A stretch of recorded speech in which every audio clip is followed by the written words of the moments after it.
Namun apa daya yang saya terima dari mereka, maaf, saya bukan mau dikasihan oleh ibu dan bapak, tidak.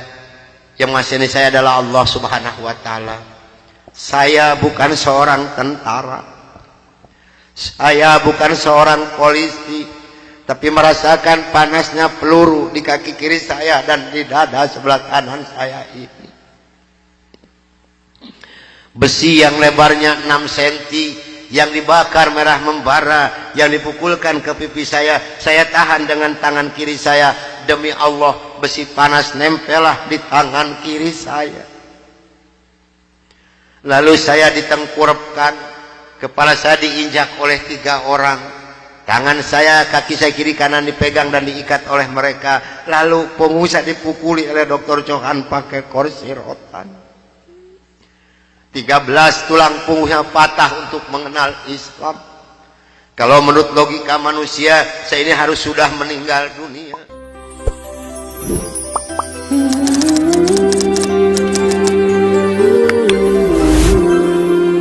Dari Bandung jam 12 malam dengan sebuah kendaraan Kijang. Yang pegang sendiri sebelah kanan saya adalah Dr. Cornelis. Selama hidup saya memegang agama Nasrani, saya belum pernah mendengarkan adzan subuh.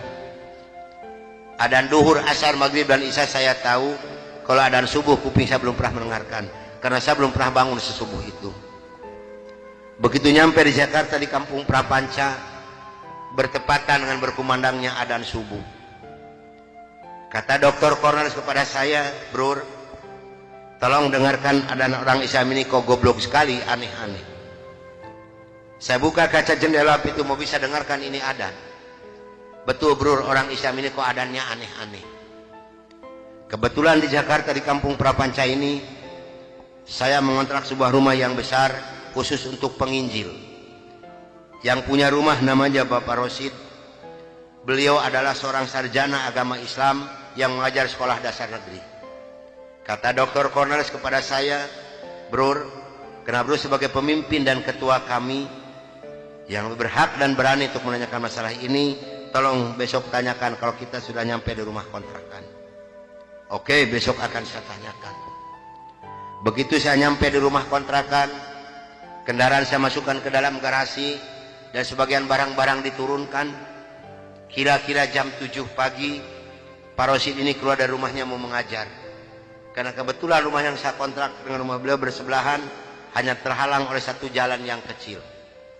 Begitu saya lihat beliau sedang menyalakan sepeda motornya, saya memberanikan diri menghampiri dan menyapa beliau. Kata saya, "Selamat pagi Pak."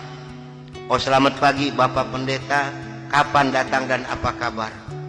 "Baik Pak, dan baru saja saya tiba." Ngobrol punya ngobrol. Akhirnya saya memberanikan diri kepada beliau, menanyakan tentang ajaran agama Islam. "Pak, apakah boleh saya bertanya kepada Bapak tentang ajaran agama Islam?" Dengan senyuman yang manis, muka yang cerah, beliau memberikan jawaban kepada saya. "Silahkan Bapak Pendeta." Dengan senang hati dan kedua tangan saya terbuka, insya Allah apa yang akan Bapak Pendeta tanyakan akan saya jawab. Mari Bapak Pendeta kita ke dalam rumah. Jangan ngobrol di luar, lebih luas kita ngobrol di dalam rumah. Saya dibawa masuk ke dalam rumah beliau, sehingga beliau ini berani mengorbankan tugas negaranya, tidak jadi mengajar karena ngobrol dengan saya sampai jam 3 sore. Yang pertama sekali saya tanyakan kepada beliau adalah tentang azan. "Pak, kenapa orang Islam ini kok adanya aneh-aneh?" "Aneh-aneh bagaimana Bapak Pendeta?" "Tadi begitu saya masuk sini, terdengarlah suara adzan yang asing di kuping saya. Ada kata-kata aso. Aso apalah saya tidak tahu Pak."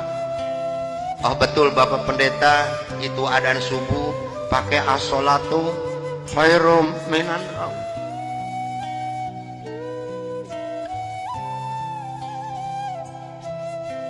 "Apa artinya Pak?" Beliau memberikan jawaban kepada saya, "Lebih baik sholat daripada..." Bukan semakin tertarik kepada Islam, tidak, tapi saya semakin membenci. Kenapa? Karena iri di dalam hati saya. Kenapa orang Islam ini berani meninggalkan tidurnya untuk melaksanakan ibadat kepada Tuhannya dengan kata-kata yang ada di adzan ini? Maka timbullah kata-kata yang keluar dari mulut saya yang sangat dan sangat menyakitkan Bapak Rosi dan umat Islam yang lainnya. Kata saya, kalau begini orang Islam ini lebih goblok lagi. Kapan molornya kalau sholat melulu? Dulu sebelum saya mengenal kepada Islam, banyak sekali yang beliau terangkan kepada saya tentang ajaran agama Islam, dan akhirnya beliau memberikan satu Al-Quran dengan terjemah produksi Departemen Agama. Kata beliau kepada saya, ini untuk Bapak Pendeta kalau memerlukan, tapi kalau tidak tolong kembalikan kepada saya. Saya terima ini Al-Quranul Karim. Kira-kira jam 3 lebih saya keluar dari rumah beliau, masuk rumah kontrakan saya.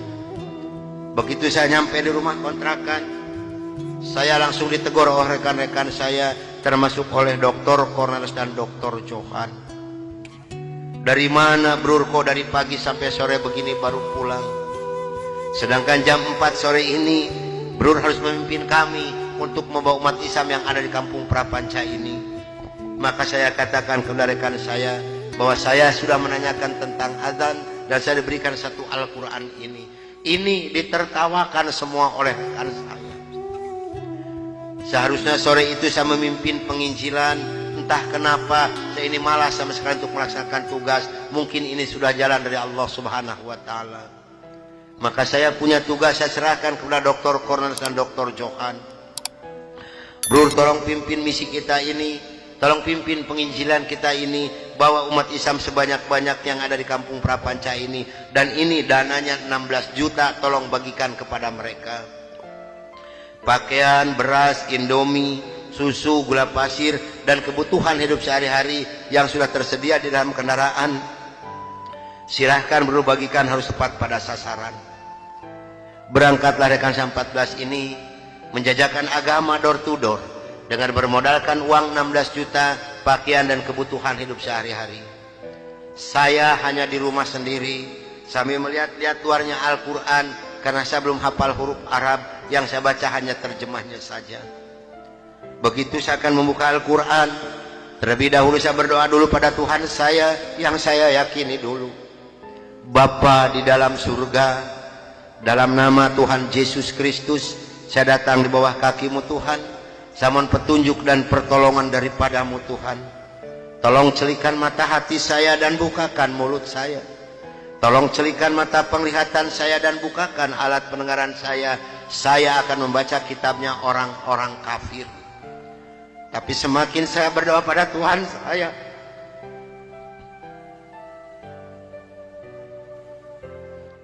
semakin terbukalah dalam Al-Quran ini. Ini suatu keanehan yang nyata di dalam kehidupan saya.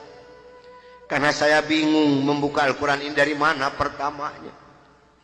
Begitu saya membuka Al-Quran langsung surat Ali Imran. Di dalam surat Ali Imran ini timbul kembali keanehan yang kedua di dalam benak saya. Kenapa dalam surat Ali Imran ini kok hanya 2 ayat yang diberi tanda merah, yang lain tidak ada? Yaitu Ali Imran 85 dan 102. Ini kalau ibu dan bapak percaya pada iman saya, selama 3 bulan kurang lebih saya tidak pernah merasakan tidur, hanya membolak-balik membaca arti daripada 2 ayat ini saja. Disitulah taufik dan hidayah masuk pada diri saya. Bergemetarlah seluruh tubuh saya ini, bergejolaklah di dalam dada saya ini. Bahkan dalam hati kecil saya mengatakan, hanya Islamlah yang benar, hanya Islam yang dapat menyelamatkan umat manusia. Maka saya harus berani mengatakan kepada rekan saya, apapun yang akan terjadi, saya siap untuk menerima risikonya. Atas bimbingan dan pelajaran dari Bapak Rosid, atas petunjuk dan petuah dari Bapak Rosid, saya memberanikan diri menghampiri rekan saya 14 yang sedang mengadakan kebaktian doa. Saya katakan kepada rekan saya bahwa mulai hari ini, jam ini, menit ini, saya akan mengundurkan diri dari penginjilan.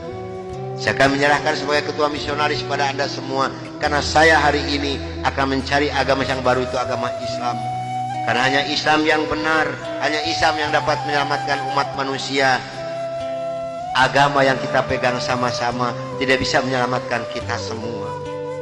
Namun apa daya yang saya terima dari mereka, maaf, saya bukan mau dikasihan oleh ibu dan bapak, tidak.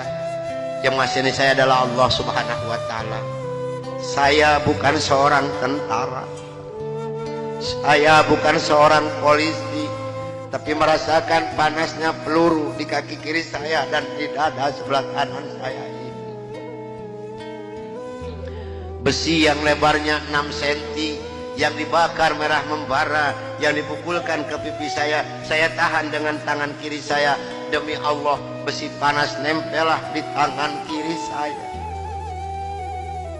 Lalu saya ditengkurapkan, kepala saya diinjak oleh 3 orang. Tangan saya, kaki saya kiri kanan dipegang dan diikat oleh mereka.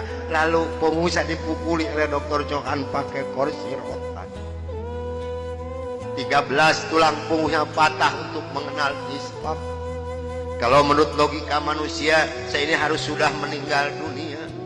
Tapi Allah Maha di atas Maha, Allah memberi rencana lain untuk saya. Atas izin dan karunia Allah yang diberikan kepada saya bisa lolos dari pembunuhan rekan-rekan saya.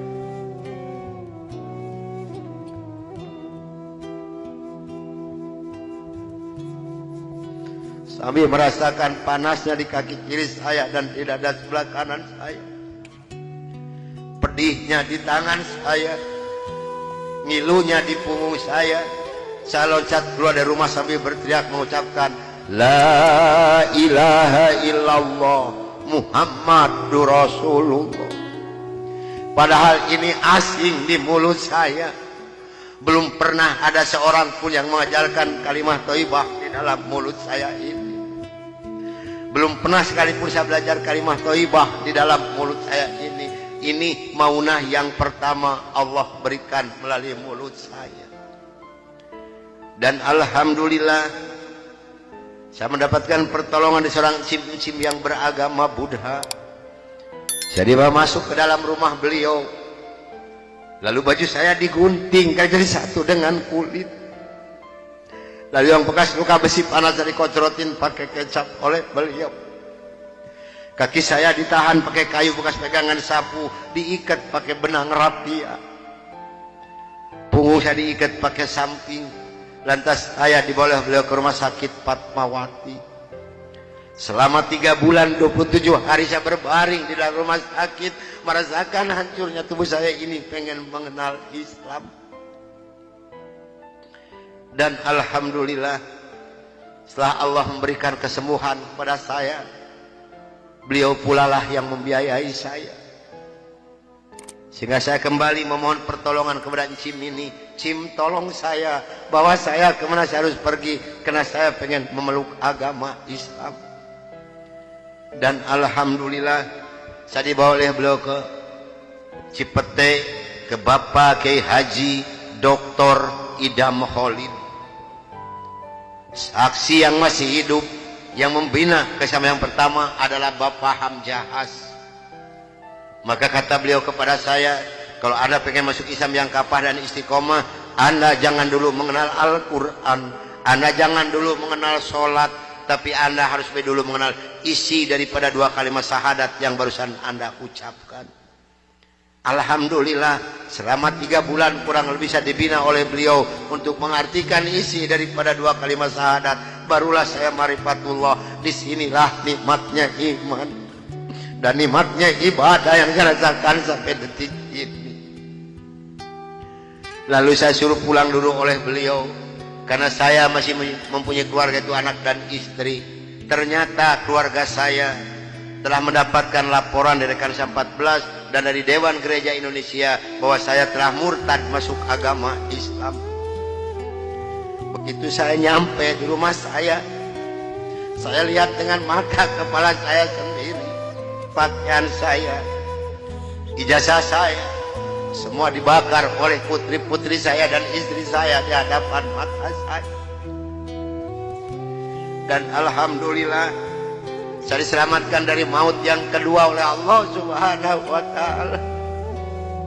Begitu putri-putri saya menyiramkan minyak kelapa panas ke muka saya masih diselamatkan oleh Allah.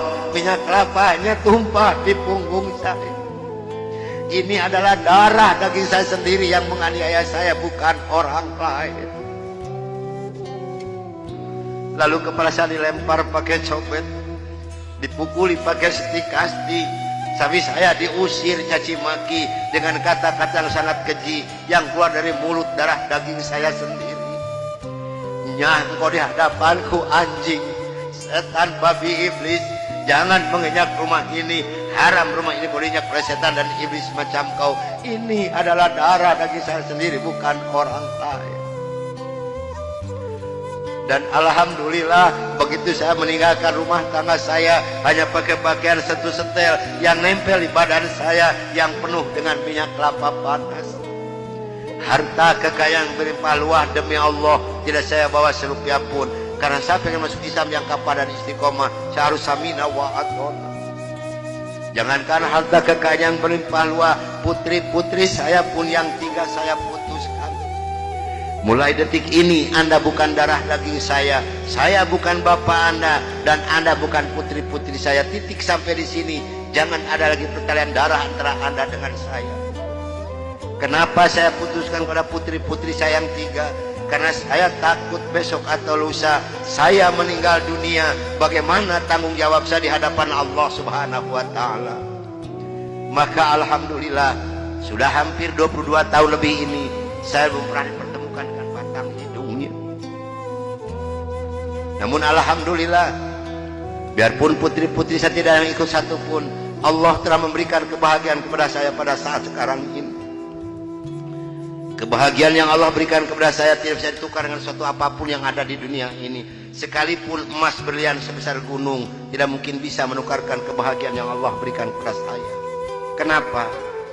Karena rekan saya yang 14 yang dulu menganiaya saya, yang dulu membunuh saya, alhamdulillah sekarang sudah masuk Islam semua. Sekarang sedang jihad fisabilillah, sedang membela agama Allah, yaitu syiar agama Islam di daerah-daerah Nasrani. Itu yang pertama di Papua Barat, di Manokwari. Yang kedua di NTT, Kampung Kalabai, Kabupaten Alor. Yang ketiga di Kalimantan Tengah, di Sampit. Saya mohon bantuan doa dari ibu dan bapak yang hadir malam ini, agar saya dengan rekan saya diberikan kekuatan oleh Allah Subhanahu wa taala. Kalau ibu dan bapak pengen tahu dakwah Islam daerah Nasrani, demi Allah ini tantangannya adalah nyawa. Saya pun di Manokwari sedang menanak nasi, Pak, Bu. Kalau Allah sudah mengizinkan saya harus meninggal, saya dipanah, ini kenal kemaluan saya. Allah belum menghendaki saya untuk meninggal, hanya 3 cm jaraknya di panah. Sedangkan panah di Manokwari demi Allah bukan 1,20 meter panjangnya, tapi 1,60 meter panjangnya. Ujungnya sudah pakai racun. Ini perjuangan membela agama Allah daerah Nasrani. Alhamdulillah perkembangan Islam di daerah Manokwari. Padahal Manokwari ini akan dijadikan kota Injil. Kalau Manokwari sudah jadi kota Injil, yang pertama tidak boleh ada adzan berkumandang, tidak boleh mendirikan masjid, tidak boleh ada perempuan yang berjilbab. Alhamdulillah di sana ada 297 orang yang masuk agama Islam, termasuk orang yang memanah saya. Kemarin tanggal 17 Desember saya baru selesai membuat masjid. Dari mana biayanya? Dari hasil pengajian saya. Saya mohon bantuan doa, karena kadang-kadang rekan saya di sana, Pak, maaf, 10 hari lebih tidak pernah ketemu nasi. Yang dimakan oleh rekan saya singkong direbus, yang penting terganjal perut, karena sulit mencari dana untuk dakwah di Islam ini. Dari mana makan mereka sehari-hari? Maaf, dari hasil pengajian saya. Karena mereka lepas dari gereja tidak ada santunan apapun. Siapa yang harus bertanggung jawab? Kita inilah sebagai umat muslim. Di Kalimantan Tengah ada 192 orang. Di sana, Pak, demi Allah tidak ada masjid satupun. Gereja ada 9. Paling banyak isi gereja 15 orang. Kalau saya mengadakan sholat berjamaah di Kalimantan ini, pakai kompas di luar, di lapangan. Di atas disiram oleh mereka. Saya hanya bisa berdoa, ya Allah berikan taufik dan hidayah bagi mereka, karena mereka tidak tahu kedatangan saya ini mau apa. Alhamdulillah 4 hari kemudian 8 orang yang masuk agama Islam, maka berjumlah 192 orang yang ibu dan nenek yang kupingnya pada panjang-panjang.